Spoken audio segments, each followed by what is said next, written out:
पुराने वक्तों की बात है। बादशाह के दरबार में एक अजनबी हाजिर हुआ और बादशाह से कहने लगा, मुझे नौकरी पर रख लो। बादशाह ने कहा कि तेरी काबिलियत क्या है?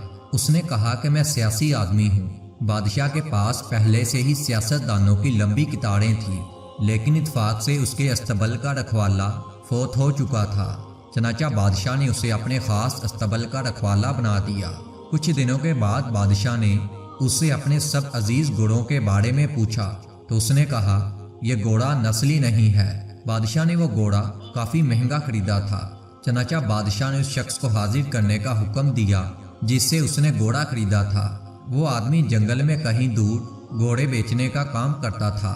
जब वो शख्स हाजिर हुआ तो बादशाह ने उससे कहा कि तुमने तो मुझे ये घोड़ा खास और नस्ली कहकर बेचा था, लेकिन ये तो नस्ली नहीं है। उस आदमी ने जवाब दिया कि बादशाह सलामत, घोड़ा तो नस्ली है, लेकिन इसकी पैदाइश के वक्त इसकी माँ मर गई थी। चनाचा ये घोड़ा एक गाय का दूध पीकर उसके साए में पला बड़ा है और अपना पूरा बचपन उसने गाय के साथ ही गुजारा है।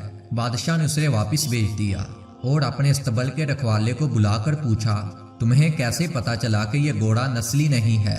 उसने जवाब दिया कि घोड़ा जब घास खाता है तो सर नीचे करके गायों की तरह घास खाता है, जबकि नस्ली घोड़ा घास मुंह में लेकर सर उठा लेता है। बादशाह उसकी फरासत से खासा मुतासिर और हैरान हुआ। उसके घर में अनाज, घी और परिंदों का आला दर्जे का गोश्त इनाम के तौर पर भिजवा दिया। उसके साथ उसको अपनी बेगम के महल में तैनात कर दिया।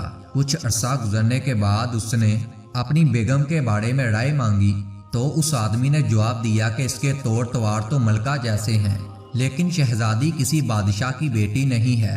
ये सुनकर बादशाह के पैरों तले से जमीन निकल गई, क्योंकि उसकी बीवी एक बादशाह की बेटी थी। बादशाह ने अपनी सास को बुलाया और उससे पूछा कि ये आदमी ऐसा कहता है, क्या ये बात इस तरह है? सास ने जवाब दिया कि ये हकीकत है। तुम्हारे बाप ने मेरे मियाँ से हमारी बेटी की पैदाइश पर ही उसका रिश्ता मांग लिया था, लेकिन हमारी बेटी 2 माह की उम्र में फौत हो गई। चनाचा हमने तुम्हारे बाप से करीबी ताल्लुकात कायम रखने के लिए इस बच्ची को अपनी बेटी बना लिया। बादशाह ने उस काबिल आदमी से दरियाफ्त किया कि तुमको कैसे पता चला कि मेरी बीवी शहजादी नहीं है? उसने कहा कि इसका सलूक खादिमों के साथ ठीक नहीं, असली बादशाह इस तरह नहीं करते।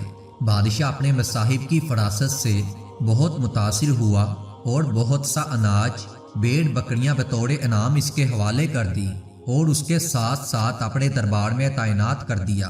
थोड़ा ही अरसा गुजरने के बाद बादशाह ने उस आदमी से अपने बारे में राय मांगी। उसने कहा, अगर जान की ईमान पाऊं तो अर्ज करूं।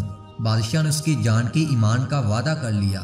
उसने कहा, हो तो तुम बादशाह, लेकिन तुम किसी बादशाह के बेटे नहीं हो, ना तुम्हारा चाल चलन बादशाह जैसा है। यह सुनकर बादशाह के पांव तले जमीन निकल गई। जान बख्शने का वादा वो कर चुका था। चनाचा बादशाह ने इस बात को सुलझाने के लिए अपनी वालिदा के महल में चला गया ताकि पता चले कि माजरा क्या है। उसकी वालिदा ने उसकी बात सुनी। वो बोली कि हाँ, तुम बादशाह के बेटे नहीं हो, तुम एक चरवाहे के बेटे हो। बादशाह ने दोबारा उसको बुलाया और कहा, तुम्हें किस तरह पता चला कि मैं किसी बादशाह का बेटा नहीं हूँ? मुसाहिब ने बादशाह को जवाब दिया कि बादशाह जब किसी को इनाम देते हैं हीरे मोती की शक्ल में देते हैं, लेकिन तुम जब भी किसी को इनाम देते हो तो उसे घी, भेड़ बकरियां वगैरह देते हो। इस वजह से साफ मालूम होता है कि तुम किसी बादशाह के बेटे नहीं हो, बल्कि किसी चरवाहे के बेटे हो। आदत, इखलाक और तर्ज अमल खून और नस्ल दोनों की पहचान करवा देते हैं।